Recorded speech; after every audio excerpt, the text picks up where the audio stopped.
안녕하세요. 저는 올해 50대 중반이 된 여자이고 슬아에 딸 4명을 두고 있습니다. 어릴 때 뭣도 모르고 결혼을 해버렸고 아이들은 벌써 다 커서 사회생활을 하고 있습니다. 저는 이혼을 한 채 이렇게 혼자서 아이들이 벌어다주는 용돈으로 살고 있어요. 오늘은 제가 이혼을 하게 된 이유에 대해서 말씀을 드리려고 이렇게 사연을 쓰는데 정말 다들 들으시면 결혼 생각이 싹 없어지실 수도 있습니다. 아무튼 이야기 시작할게요. 저는 20살이 되자마자 대학 진학을 포기하고 바로 사회생활로 뛰어들었습니다. 그러다 보니 또래에 비해 일찍 경제적으로 여유로워졌고 일도 잘하는 편이라 승진도 빨리 되었죠. 그래서 23살에 중소기업에서 회사원으로 안정적인 직업을 가지고 있었고 그때까지는 결혼이란 저에게는 아주 멀고도 먼 이야기와 같았죠. 그런데 그때 같은 회사 해외 마케팅 부서에서 일하던 남자와 눈이 맞았고 그렇게 저와 그 남자는 사내 연애를 시작하게 되었습니다.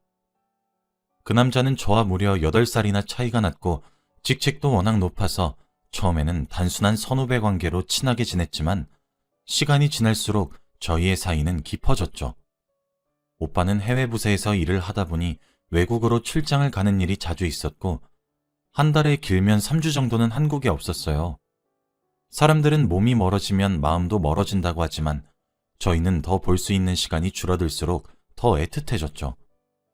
그런데 이게 무슨 일인지 오빠와 연애를 하고 6개월도 채 되지 않아 제가 임신을 한 겁니다.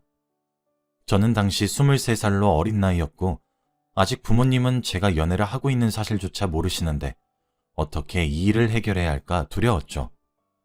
그런데 오빠는 31살이니 결혼에 대한 생각이 조금은 현실로 다가왔는지 저에게 결혼을 하자고 했고 왠지 모르게 오빠가 듬직하고 믿음직스러웠기 때문에 되돌릴 수 없는 선택을 해버렸어요. 저와 오빠는 저희 부모님과 친오빠 앞에 무릎을 꿇고 아이가 생겼다고 말씀드렸고 오빠는 종갓집에서 태어난 아들이라 저를 책임질 수 있다고 당당히 말하니 엄마는 종갓집 며느리 되면 할 일이 많아서 고생하니까 난 결혼 반대야 라고 했고 아빠와 친오빠는 아니야 어차피 결혼하면 시댁살이로 고생할 텐데 양반집으로 시집가면 보람있고 좋지 난 결혼 찬성이야 라고 했죠. 그때 저는 사실 종갓집이라는 게 어떤 집안인지는 알았지만 며느리가 어떤 고생을 하는지는 전혀 몰랐고 그냥 오빠와 함께 미래를 꾸며갈 것이 기대가 되었기에 엄마의 반대에도 불구하고 결혼을 강행했습니다. 친구들 중에서도 제가 제일 처음으로 결혼을 해서 친구들은 모두 놀랐는데 거기다가 제가 종갓집 며느리가 된다고 하니까 더 놀라면서 야, 너 버틸 수 있겠어? 종갓집 며느리가 그렇게 힘들다는데? 온갖 살림에. 아마 너 일도 그만둬야 될걸? 라고 하더라고요. 저는 제 일을 너무 사랑하고 좋아하는데 일을 그만두는 건 절대 상상할 수 없었고 시댁 부모님들을 잘 설득해서 일을 계속할 거라고 다짐했습니다. 물론 오빠도 저의 의견을 따라주었고요. 저는 결혼 전 처음으로 오빠의 본가로 내려갔는데 정말 드라마에서만 보던 그런 기와집에 한복을 입고 돌아다니시는 분들이 가득했습니다. 오빠는 그런 집에서 장남으로 태어났고 외동아들이었죠. 제가 들어가니 시부모님들도 한복을 입고 계시면서 예의를 굉장히 갖추셨고 차를 주시는데 한 번도 겪어보지 못했던 경험이었습니다. 그때는 마냥 새로운 곳에 오니까 신났었죠. 한국 민속촌에 체험을 하러 온 것 같았거든요. 그런데 결혼을 하면 우선 넌 이 집에 들어와서 살아야 하고 그리고 무엇보다 지금 하고 있는 일들 다 그만두고 우리 집 일손을 도와야 된다.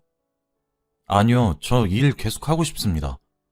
오빠 혼자 버는 것도 힘들 것 같고 저도 아직 제가 하고 싶은 일들이 많아서 결혼을 해서라도 일은 하고 싶어요. 지금 생각해보면 어디서 그런 당참이 나왔는지 아마 20대 초반이라 가능했던 것 같습니다. 아무튼 그렇게 당당하게 시부모님께 말씀드리니 그럼 결혼은 안 된다 라고 단호하게 말씀하셨고 결혼을 하려면 일을 그만두고 오라고 하셨어요. 남편과 저는 그런 극단적인 결론에 할 말을 잃었고 남편은 저에게 미수야, 그냥 일 그만두는 거 어때? 내가 나중에 회사 사람들한테 너 다시 넣어달라고 부탁해볼게. 그러니까 고집 피우지 말자. 응? 라고 했고 저는 오빠와 많이 결혼하고 싶었기에 알겠다고 했습니다. 시부모님은 제 대답을 듣자마자 그래서 뱃속에 있는 아이는 아들이니?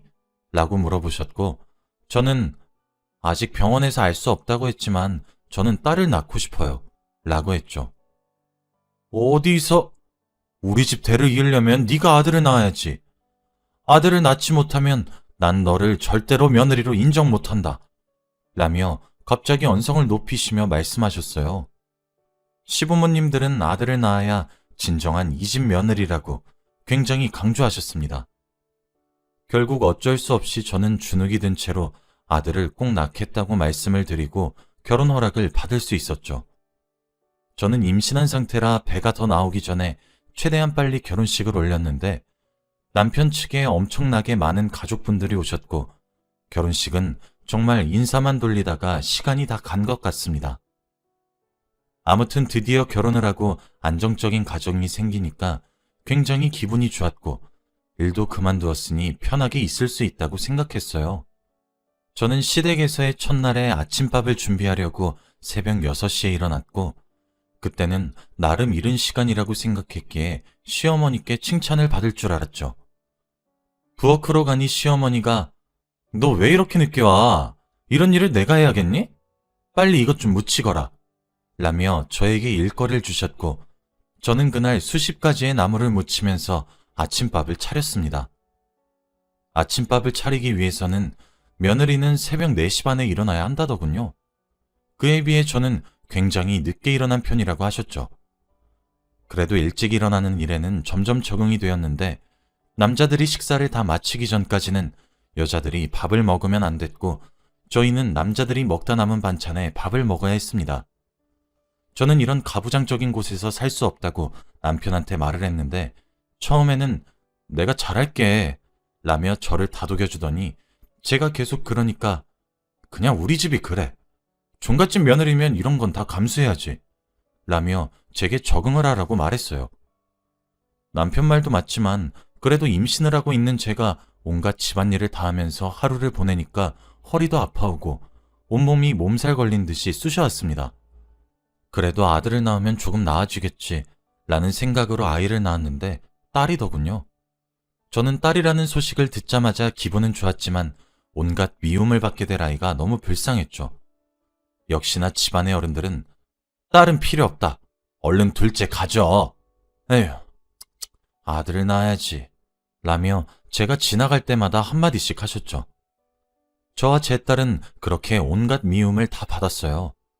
그리고 종갓집이다 보니 집안 행사가 많은데 한 100여 명이 오시는 그 행사에서도 다들 저에게 아들을 못 낳았다며 혼냈습니다. 그렇게 저는 총 4명의 딸을 낳았어요.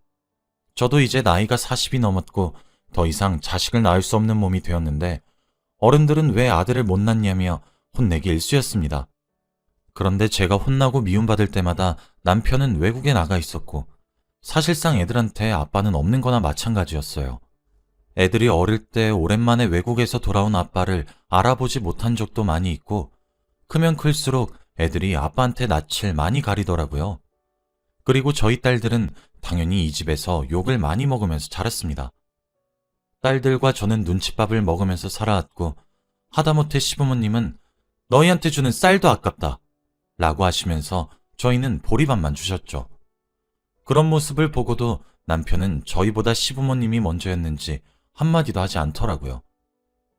저는 그래도 4명의 딸을 사랑했고 아들 1명 낳은 것보다 딸 4명을 낳은 것이 더 좋았어요. 딸들을 다 좋은 대학에 보내면 저를 며느리로 인정해 주시지 않을까 싶어서 애들 교육은 정말 열심히 했어요. 다행히도 딸들은 다 좋은 대학에 들어갔고 전부 다 사자 직업을 가졌습니다. 정말 자랑스러웠고 죽어도 여한이 없다고 생각했는데 그래도 시부모님들은 아들을 원하셨어요. 저를 며느리로 인정해주지 않으시면서 그저 하녀 취급하셨죠. 그래도 애들이 집을 떠나고 저 혼자 어른들의 욕받이가 되면서 사니까 애들이 편하게 살 수 있겠다는 생각에 마음은 편해졌고 저는 하루에 3시간씩 자면서 집안일을 다 했어요. 종갓집에는 제사를 1년에 20번도 더 지냈는데 그때마다 제사상을 준비하는 사람은 오로지 저뿐이었습니다. 시누이가 4명이나 있는데 다들 타지에 산다면서 저에게 언니 고생하세요. 못 가서 죄송해요. 라고 연락만 하시고 시부모님도 그래 너 멀어서 오느라 힘들 거야. 여긴 걱정하지 말고 푹 쉬렴. 이라고 했죠. 종갓집이라 제사상에 올라가는 음식이 다른 집에 비해 2배는 훨씬 많은데 그 음식들을 매일 만들고 있으니 정말 몸이 성한 날이 없었어요. 매일 밤을 눈물로 베개를 적시면서 보냈습니다. 당연히 그때도 남편은 없었고요.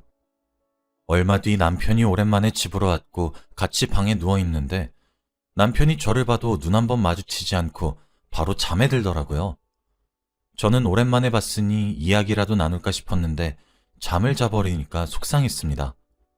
그런데 그때 남편의 휴대폰에서 알림 소리가 들렸고 휴대폰을 열어보니 외국 여자들과 채팅을 나눈 기록들이 가득하더라고요. 제가 지금 누구 때문에 이 집에 들어와서 이런 고생을 하고 있는데 다른 여자와 하하호호 거리는 그 사람에게 화가 치밀어 올랐죠. 그치만 저는 제 욕심 때문에 애들이 아빠 없는 사람으로 키우고 싶지 않았고 남편은 나름 높은 직급이라 딸들이 안 그래도 어깨 피면서 살고 있는데 그 자존심을 뭉개버리고 싶진 않았어요. 가정을 지키자는 생각으로 꾹 참았습니다. 다음날 시부모님이 갑자기 아이고 옆집 숙이네 엄만 손 잘 봤다는데 우리는 손자가 없네. 에휴 새로운 며느리를 들여야 되나. 난 죽기 전에 손자 보고 싶은데. 라면서 저에게 눈치를 주시더니 갑자기 저를 조용히 부르셨습니다. 시부모님은 저를 앉히시고는 충격적인 말을 하셨어요. 대리모를 구했다고 하시더군요.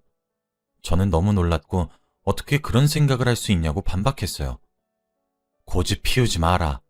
우리는 손자가 절실히 필요한데 너 같은 게 우리 집에 들어와서 손자를 보지 못했으니 너도 책임이 어느 정도 있잖니? 잔말 말고 받아들이던가 아니면 집에서 내쫓을 줄 알아라. 알고 보니 저 모르게 남편도 동의를 했더라고요. 시부모님은 그 여자가 아들을 낳으면 저에게 아낌없는 지원과 분가를 할 수 있게 해주겠다고 했고 매월 생활비도 주신다고 하셨을 뿐더러 무엇보다 저와 딸들을 진정한 가족으로 인정해 주시겠다고 하셨습니다. 저는 그렇게 시부모님 말에 속아 억지로 동의를 했죠. 대리모는 그냥 외국인 여자로 구했다고 했고 전 그 여자의 얼굴을 본 적도 없습니다. 그렇게 저는 대리모 출산이 어떻게 되고 있는지 전혀 모르는 상태였고 몇 개월 후 시어머니에게 연락이 와서 산부인과로 갔어요. 시부모님은 한 아이를 안고 계셨는데 딱 봐도 한국 아이가 아닌 것 같았고 피부는 까무잡잡하면서 눈, 코, 입이 동양적이지 않았죠. 저와 남편의 아이라면 한국적이어야 되는데 말이에요. 그곳에는 남편과 저, 시부모님이 있었고 저는 3명에게 대리모의 얼굴을 보고 싶다고 하니까 안 된다고 하시면서 저를 말리시더라고요. 저는 남편한테 말했어요. 여보, 이 아이 한국 아이가 아닌 것 같은데? 어떻게 된 거야? 뭐라는 거야, 예쁘기만 하구만. 저는 왠지 모르게 수상한 기운이 느껴졌어요. 그때 남편의 휴대폰에서 봤던 그 어플이 생각이 나서 시부모님과 남편 몰래 간호사들에게 이 아이의 엄마를 보고 싶다고 하니까 한 병실로 안내를 해주었습니다. 그런데 병실 밖에는 외국인 마리엘이라는 이름과 그 사람의 사진이 붙어 있었고 한 여자가 있었죠. 그 여자는 필리핀 여자였습니다. 결국 대리모가 아니라 정말로 자신의 아이를 낳은 것이 맞았다는 것을 알게 되었죠. 그런데 저를 보고는 씩 웃더라고요. 그 여자는 제 얼굴을 알 리가 없었기에 그냥 잘못 봤나 보다 하고 병실에 들어가지 않고 지나갔습니다. 이미 남편의 휴대폰 속에서 바람을 피우고 있다는 것은 다 알았는데 다른 여자와 아이까지 낳을 줄은 상상도 못했어요. 그런데 그날 저녁 제 연락처로 마리엘이라는 여자가 카톡이 왔는데 그 여자는 아까 제가 병실에서 봤던 필리핀 여자의 이름이었죠. 그 여자의 프로필은 남편과 다정하게 찍은 사진이었습니다. 그런데 마리엘은 한국말을 잘 못해서 저에게 아줌마 너무 바보라고 했고 저는 무슨 일이냐고 했어요. 그랬더니 마리엘은 내가 엄마, 대리모 아니야 라고 했어요. 저는 마리엘의 당당함에 넋이 나갔죠. 알고 보니 오래전부터 남편과 마리엘은 바람을 피우고 있는 사이였습니다. 제가 당황한 것을 느낀 마리엘은 근데 오빠 딸 싫어해. 너도 알지? 너랑 딸 남편 없이 불쌍해. 이혼해. 라며 저보고 남편과 이혼을 하라고 했습니다.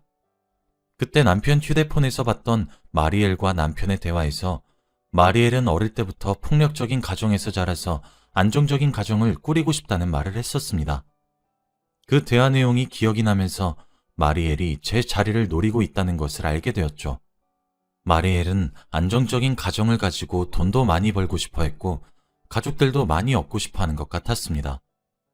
저는 화도 나지 않았고 오히려 이렇게 카톡으로 증거까지 남겨주니까 소송도 쉬었죠. 저는 바로 이혼 소송을 진행했고 상간녀 소송도 함께 진행했습니다. 제가 위자료를 최대한 많이 청구했고 워낙 증거 자료가 많아서 소송은 쉽게 진행할 수 있었어요. 남편과 시부모님은 돈 걱정 없이 살아서 그런지 위자료에 대해서는 딱히 별 말씀을 안 하셨는데 경제적 형편이 너무 어려운 마리엘은 저에게 합의를 하자고 연락이 왔죠. 저는 절대 합의는 없다고 다 갚으라고 했는데 마리엘은 무일푼으로 이곳에 왔지만 이번 일로 인해 갚아야 할 돈이 상당했죠. 그런데 남편은 마리엘에게 돈을 주지 않았다고 합니다. 결국 평생 마리엘은 빚을 갚으면서 살아야 하는 것이죠. 저는 남편이 돈 많이 벌면서 당당하게 사는 것도 꼴보기 싫어서 남편이 일하고 있는 회사 커뮤니티에 남편이 저에게 저질렀던 모든 일에 대해서 글을 작성했어요. 해외 마케팅 부서 종갓집 아들에 대해 폭로합니다. 라고 글을 썼는데 회사에는 이미 남편이 종갓집 사람이라고 소문이 자자해서 바로 알아볼 수 있었고 남편은 저에게 명예훼손으로 고소하겠다고 했지만 저는 명예훼손에 적용되는 모든 것을 피해갔기 때문에 저에게 소송을 걸 수도 없었죠. 종갓집에서 탈출하고 싶었는데 마리엘도 한번 이 지옥 같은 곳에서 살아보게 하고 싶었습니다. 시부모님은 남편의 바람을 알고 있었으면서 대리모라고 거짓말을 친 거였고요. 정말 손자에게 환장한 어른들이었습니다. 철없을 적에 이런 집에 시집이 나와서 노예처럼 살게 된 과거가 너무 허망하고 앞으로는 절대 이 근처에 얼씬도 하지 않으려고 합니다. 지금의 저는 딸이 4명이나 있으니 딸들이 모아서 구해준 작은 방에서 살게 되었고 그들은 결혼을 했는지 어땠는지 모릅니다. 그들이 준 위자료는 평생 혼자 먹고 살아도 될 정도예요. 혹시 결혼을 준비하고 있는 분들이라면 생각 많이 해보시고 결정하세요. 제 이야기는 여기까지고 들어주셔서